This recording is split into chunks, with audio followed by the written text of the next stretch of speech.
The Lorax by Dr. Seuss.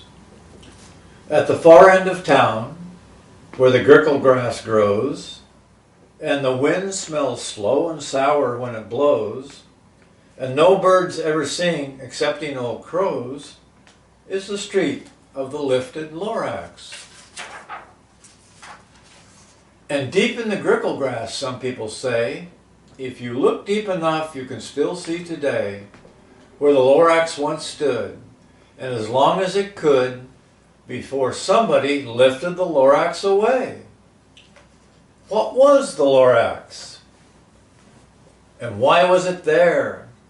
Why was it lifted and taken somewhere?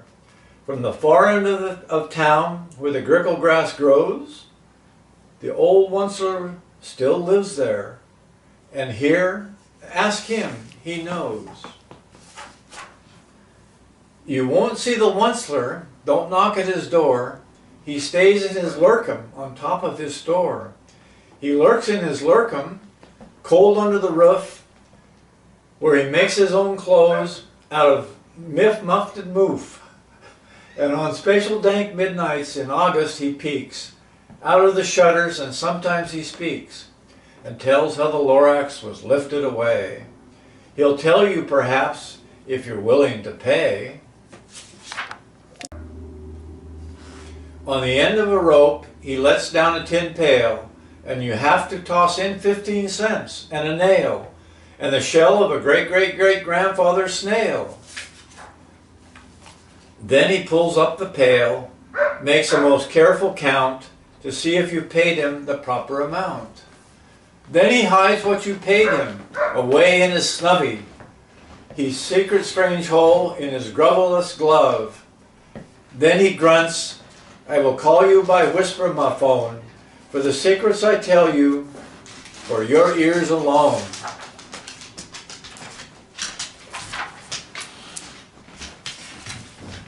Slup! Down slups the whisper my phone to your ear, and the old onceler's whispers are not very clear, since they have to come down through a snurgly hose, and he sounds as if he had smallish bees up his nose. Now I'll tell you, he says, with his teeth grounding gray, how the Lorax got lifted and taken away. It all started back such a long, long time ago. Way back in the days when the grass was still green, and the pond was still wet, and the clouds were still clean, and the song of the Swami songs rang out in space. One morning I came to this glorious place, and I first saw the trees, the truffula trees, the bright-colored tufts of the truffula trees, mile after mile in the fresh morning breeze. And under the trees I saw brown barbaloots, frisking about in their barbaloot suits. And as they played in the shade and ate truffula fruits, from the ripulous pond came the comfortable sound of the humming fish humming while splashing around. But those trees, those truffula trees, all my life I'd been searching for trees such as these. The touch of their tufts was much softer than silk, and they had the sweet smell of fresh butterfly milk. I felt a great leaping of joy in my heart. I knew just what I'd do. I unloaded my cart. In no time at all, I had built a small shop. Then I chopped down a truffula tree with one chop. And with great skillful skill and with great speedy speed, I took the soft nuts, tuft, and I knitted a feed. Okay. The instant I'd finished, I heard a gazump. I looked.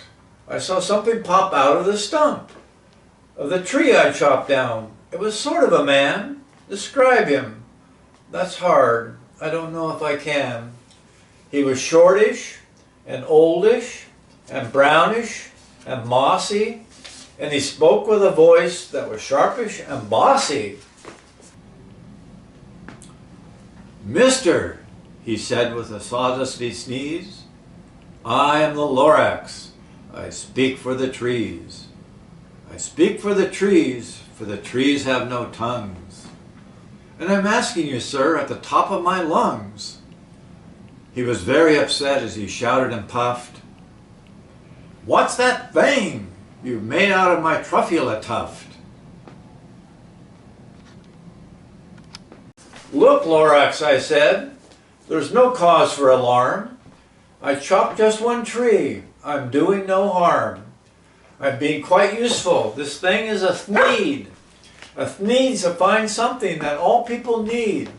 It's a shirt, it's a sock, it's a glove, it's a hat, but it has other uses.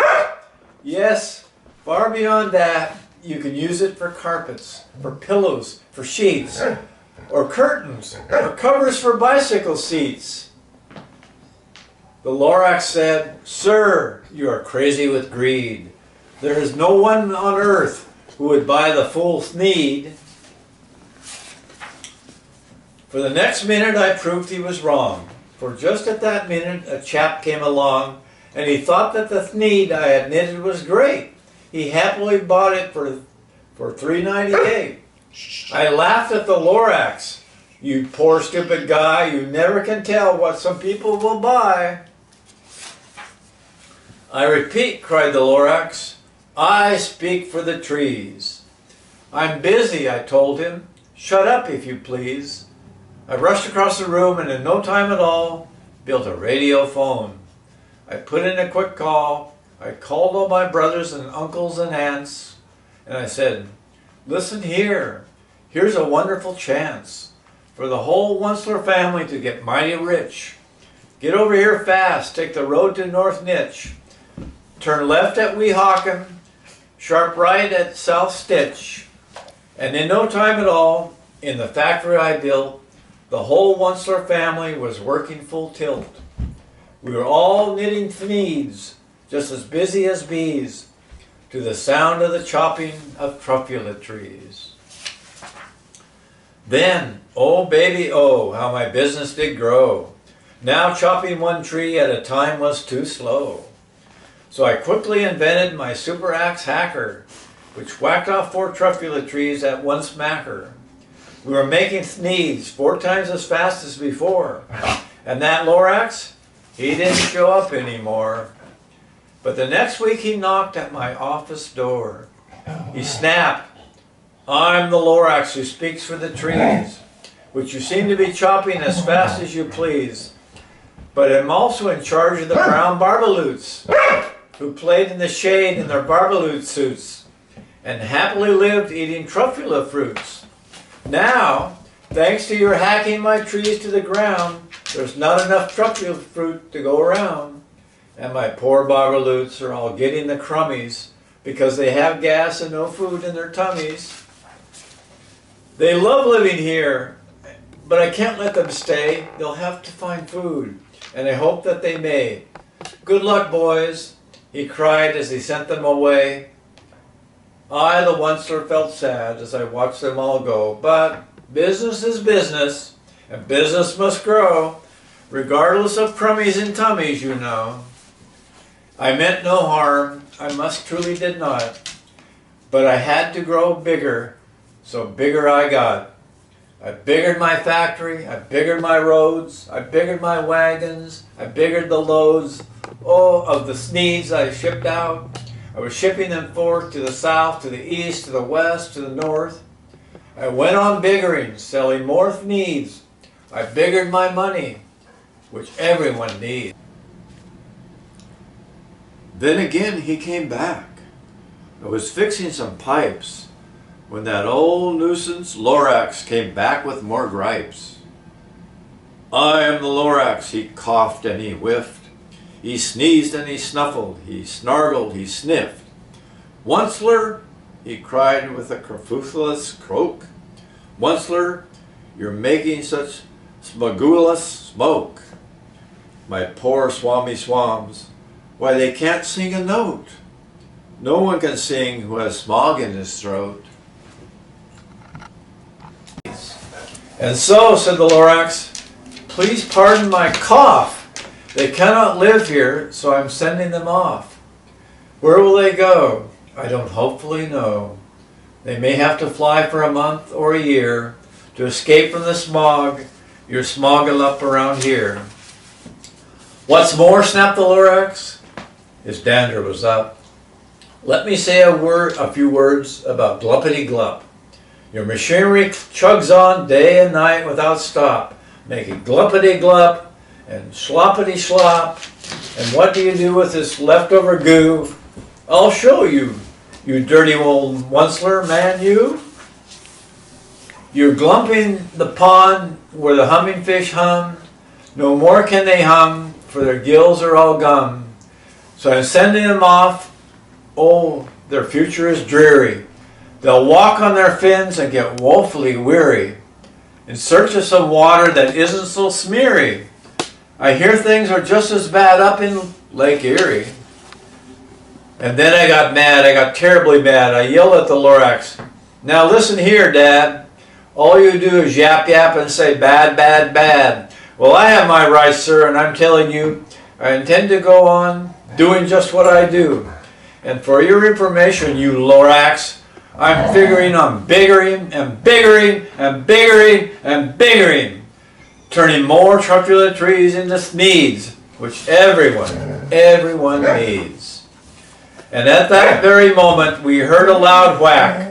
From outside in the fields came a sickening smack of an axe on a tree. Then we heard the tree fall, the very last truculent tree of them all.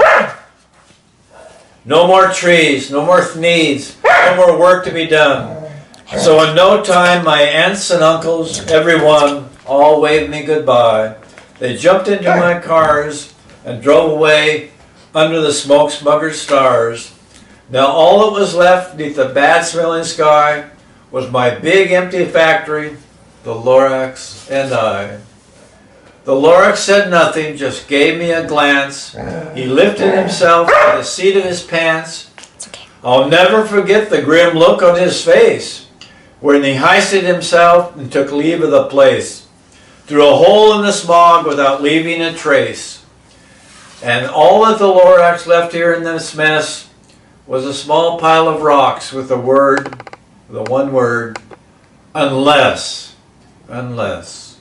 Whatever that meant, well, I just couldn't guess. That was a long, long time ago. But each day since that day, I've sat here and worried. I've worried away through the years while my buildings have fallen apart. I've worried about it with all of my heart. But now, says the Wesley, now that you're here, the word of the Lorax seems perfectly clear. Unless someone like you cares a whole awful lot, nothing is going to get better. It's not. So, catch, calls the Wesley. He lets something fall. It's a truffulus seed. It's the last one of all. You're in charge of the last of the truffulus seeds. And truffula trees are what everyone needs. Plant a new truffula tree, treat it with care, give it clean water, and feed it fresh air. Grow a forest, protect it from axes that hack. Then the Lorax and all of his friends, they come back.